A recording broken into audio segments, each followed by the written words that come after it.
عرض سلام خدمت دوستان عزیز، خیلی خوش اومدید به این ویدیو. تو این ویدیو خیلی ساده و مختصر میخوام براتون توضیح بدم که بازار فارکس اصلا چجور کار میکنه و این تغییرات قیمتی که میبینیم که به این صورت روند صعودی داریم، نزولی داریم و تغییراتی که داره هر ثانیه و هر ساعت اتفاق میفته چجور اتفاق میفته. ببینید چند تا مورد هست که توی بازار فارکس باعث میشه که تغییرات قیمت اتفاق بیفته که اولین و بزرگترینش پوله. خیلی ساده است. بانک‌های بزرگ، مؤسسات مالی بزرگ، بانک‌های مرکزی، اینا کسایی هستن که بازار فارکس رو میگردونن، یعنی بزرگ‌های بازار فارکس هستن که حالا به قول معروف بهشون نهنگ‌ها گفته میشه. حالا بانک‌های بزرگ چجوری میتونن بازار رو جابجا کنن؟ فرض کنید مثلا یکی از بانک‌های بزرگ امریکا یا اروپا میاد مقدار قابل توجهی، مبلغ خیلی زیادی، 500 میلیون دلار، 1 میلیارد دلار، حالا عددش خیلی مهم نیست، یه مبلغ خیلی بزرگی وارد بازار میکنه و یورو خریداری میکنه. پس چی میشه؟ این باعث میشه که قیمت یورو بالا بره، بالا میره و به یه جایی که میرسن دیگه خب میخوان حالا سودشون رو برداشت کنن، دوباره یوروها روشون رو میفروشن، تبدیل میکنن به دلار یا به یه ارز دیگه که دوباره همین اتفاق هی بارها و بارها میفته توی یک چرخه. و وقتی که این خرید و فروش ها انجام میشه، تبدیل ها انجام میشه، باعث میشه قیمت حالا صعودی بشه، نزولی بشه، روندش عوض بشه و اتفاقاتی که حالا توی بازار میبینیم. و این چارتی که ما داریم میبینیم، این چارتی که نوسانات قیمت رو داره به ما نشون میده، نتیجه ی همون خرید و فروش هاییه که داره انجام میشه، خرید و فروش هایی که توی بازار داره انجام میشه که این چارت رو برای ما رقم میزنه و این تغییرات رو ما اینجا میتونیم ببینیم. حالا توی بازار چند دسته افراد هستن که دارن فعالیت میکنن که اولین و بزرگتریناشون بانک های مرکزی یا بانک های خصوصی بزرگ هستن که اینا تاثیرات خیلی زیادی روی بازار دارن که میتونن حالا بازار رو خیلی خوب جابجا کنن. چرا؟ چون پول زیادی دارن و قدرت تاثیرگذاری زیادی دارن. دومین دسته میشن مؤسسات مالی بزرگ که اونا هم مثل بانک ها هستن ولی خب یه لول، دو لول پایین تر، اونا هم باز سرمایه خوبی دارن و میتونن توی بازار فعالیت بزرگی داشته باشن و تغییراتی ایجاد کنن. سومین دسته میشیم ما تریدرها که به عنوان ریتیل تریدر شناخته میشیم، حالا معنیش میشه خرده فروش. ما تاثیرات آنچنان خاصی روی بازار نمیتونیم بذاریم. چرا؟ چون اون مبلغی که لازم داره که بتونی بازار رو تکون بدی رو ما نداریم و ما کاری که میکنیم معمولا اینه که دنبال روی اون مؤسسات مالی و اون بانک ها باشیم و ببینیم اونا دارن چه کاری انجام میدن که این قیمت داره نوسان میکنه و ما بتونیم همراه با اونها کار رو انجام بدیم. حالا چیز دیگه ای که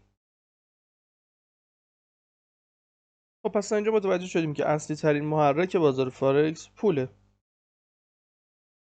و بازیگران اصلی بازار کسایی که پول بزرگ دارن که میتونن بازار رو جابجا کنن و تاثیرات بزرگی روی قیمت داشته باشن. بانک‌های مرکزی کشورها و بانک‌های خصوصی بزرگ هستن و بعد از اون مؤسسات مالی بزرگ و بعد از اون میشن خرده فروش‌ها، ریتیل تریدرها، تریدرهای شخصی که ماها باشیم که تأثیر آنچنانی روی بازار گفتم نداریم و باید سعی کنیم که دنبال بازیگران بزرگ بازار باشیم و بتونیم پشت سر اونا حرکت کنیم تا بتونیم بهترین نتیجه رو بگیریم.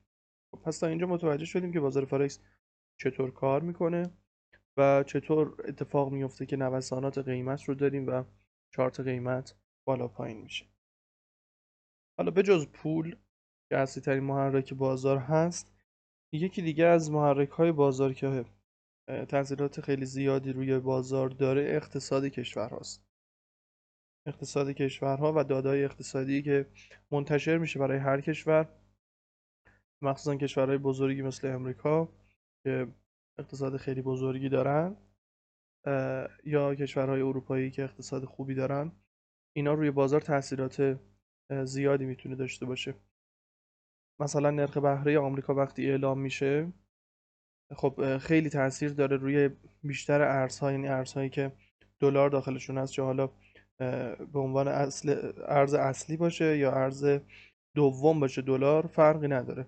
وقتی داده ها منتشر میشه، اگر مثبت باشه به نفع دلار باشه، قدرت دلار زیاد بشه، از اون طرف میبینیم یورو ریزش کرد.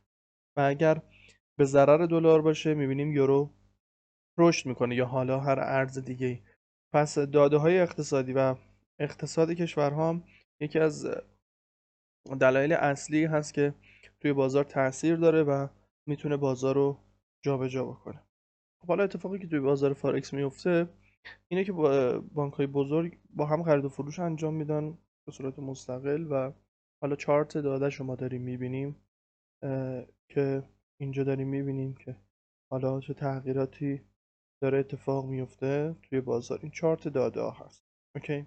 حالا چیزی که هست، مایی که میخوایم به عنوان یه تریدر وارد بازار بشیم، نمیتونیم مثل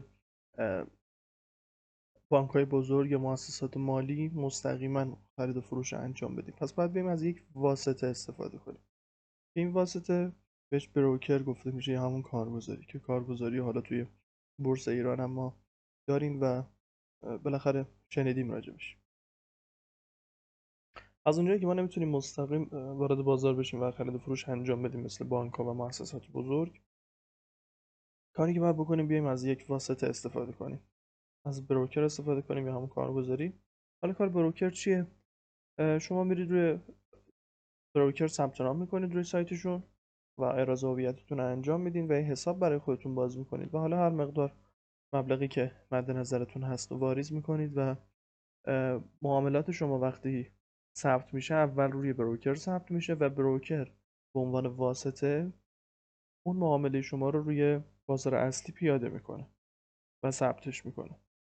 و حالا این وسط به عنوان واسطه یه درصد کمیسیون خیلی جزئی هم از شما میگیره که خیلی ناچیزه و حالا چیزی نیست که خیلی به حساب بیاد. پس کار بروکر اینه و ما به همین خاطر، به خاطر اینکه بتونیم روی بازار فعالیت داشته باشیم، از بروکر استفاده میکنیم. امیدوارم که این ویدیو براتون مفید واقع شده باشه. توی ویدیو دیگه کامل بروکر رو توضیح میدم و یه سری اصطلاحات هست که نیاز دارید بدونید، همه رو براتون توضیح میدم. تا ویدیوی بعدی، خدا نگهدار.